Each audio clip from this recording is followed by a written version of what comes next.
Hello everyone, welcome back to Learn with Dr. Shobha Nikam. In today's video, we are going to understand the block diagram of an operational amplifier, which is a very important topic in basic electronics and analog electronics. Many students try to memorize this block diagram, but today I'll help you to understand the role of each stage so that you can explain it confidently in exams, during viva or in interviews. So let's start with what an operational amplifier is. So op-amp is a high gain direct coupled differential amplifier. This is the symbol of op-amp. It has two inputs. One is non-inverting, another one is inverting input, and it has one output. Ideally, gain of an op-amp is infinite, but practically it is 10 raised to 5 to 10 raised to 6. Op-amp is used to perform mathematical operations like addition, subtraction, integration and differentiation. So internally, an op-amp is made up of four main stages. First is input stage, next is intermediate stage, level shifting and output stage. So let's understand each stage one by one. First, let's start with input stage. So input stage is dual input, balanced output, differential amplifier. So let's first understand what is differential amplifier. So differential amplifier is an amplifier which amplifies the difference between two inputs. As you can see in op-amp there are two inputs, so it amplifies difference between two inputs. At the same time, it rejects the common mode signal present on both inputs. It means if both voltages are same, then output of op-amp is ideally 0. It means it can reject noise. So you can remember, if both inputs are same, then output is 0. If inputs are different, it amplifies difference between two inputs. And what is dual input? Op-amp has two input terminals, and one is inverting input, another one is non-inverting input. That is why dual input. And balanced output means the differential amplifier produces a balanced output. It means output is taken from two terminals. So let's see in details. This is the diagram of input stage. It has two transistors.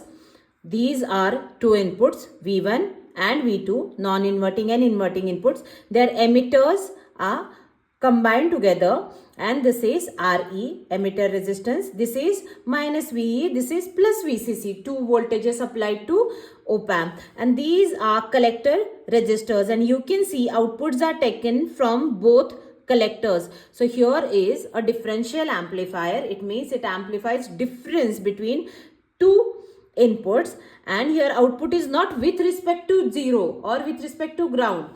Here output is taken from two terminals. Both outputs have equal magnitude, but they are 180 degrees out of phase.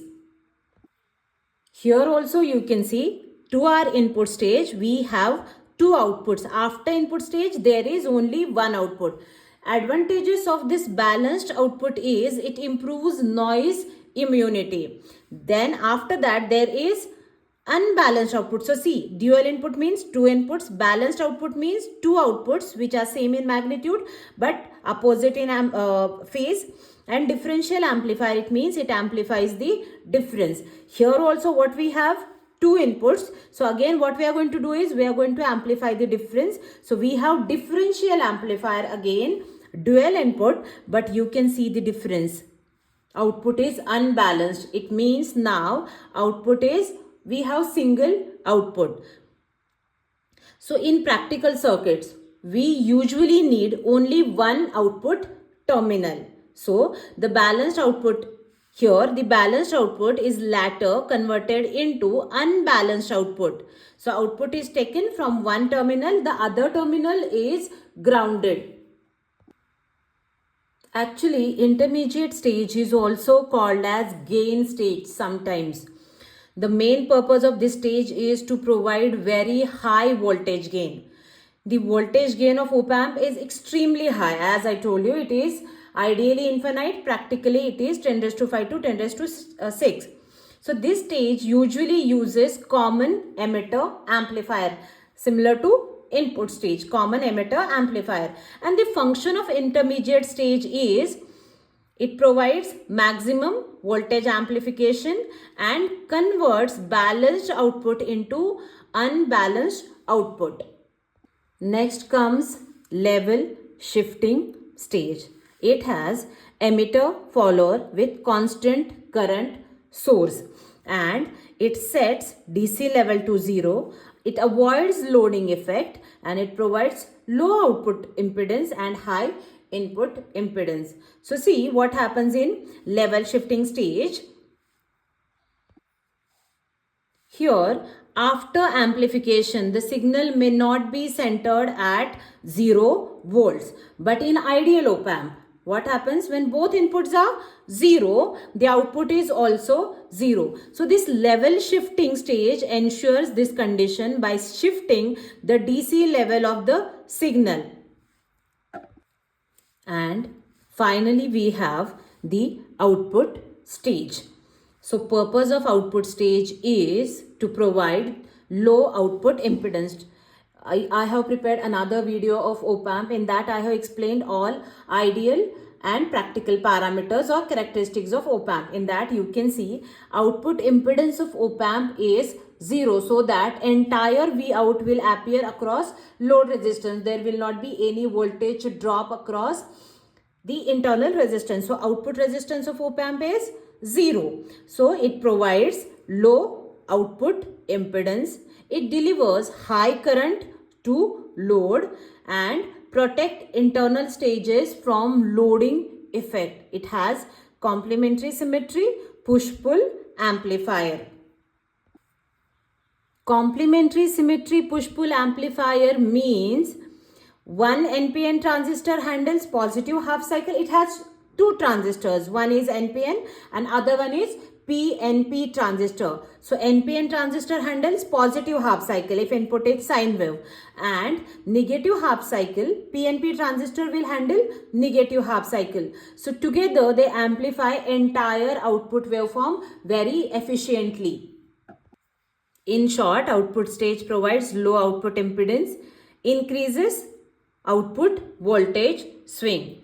So finally we can say input stage is differential amplifier with dual input. Intermediate stage is used to provide high gain. Level shifting at just DC level. It sets our signal to 0. It centers our signal to 0.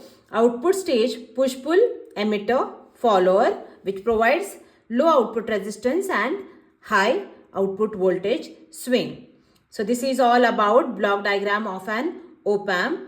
So if you found this explanation, this video useful, then please like the video, share it and subscribe to Learn with Dr. Shobha Nikam. In next video, I'll talk about inverting amplifier, non-inverting amplifier and voltage follower. Thank you so much for watching. Keep watching.